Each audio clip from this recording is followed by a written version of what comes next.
अतिशय चांगलं काम आपण प्रतापजी करत आहे। कदाचित प्रतापगडावर एसटी जाऊ शकेल एवढी ताकद तुम्ही त्या एसटी महामंडळाला दिलेली आहे।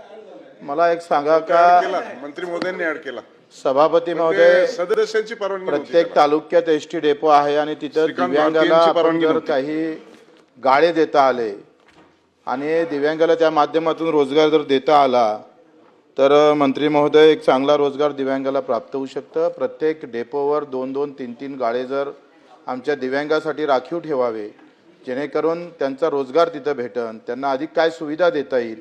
कारण आपण पाहतो ज्याला 2 पाय नाही, हात नाही, डोळे नाही, त्याच्यासाठी तुम्ही पुढाकार घेतला पाहिजे आणि सगळ्या डेपोवर 3-3 गाळे, 2-2 गाळे तरी राखीव जर ठेवले तर एक रोजगाराची संधी दिव्यांगाला भेटू शकतं।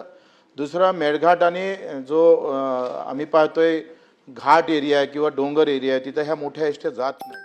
तिथं आता जसं धारणी, चिखलदरा आम्ही जेव्हा गेलो तेव्हा 50% गावात एसटी जात नाही, 50 ते 60% गावात। अशा ठिकाणी लहान एसटी मॉडेल जर आपण दिले आणि त्या घाटातून ती एसटी जाईल अशा प्रकारचे काही प्रमाणात पहिले दिल्या होत्या, आता त्या बंद केलेल्या, त्या पुन्हा जर सुरू केल्या तर आदिवासी बांधवांना त्या सुविधा उपलब्ध होऊ शकेल। तिसरा प्रश्न असा आहे का जो कलेक्टरच्या चालकाला जो पगार भेटतं किंवा तुमच्या चालकाला जो पगार भेटतं तो एसटी चालकाला का भेटत नाही, हे विषमता तुम्ही कधीपर्यंत थांबवणार आहे? मंत्री महोदय,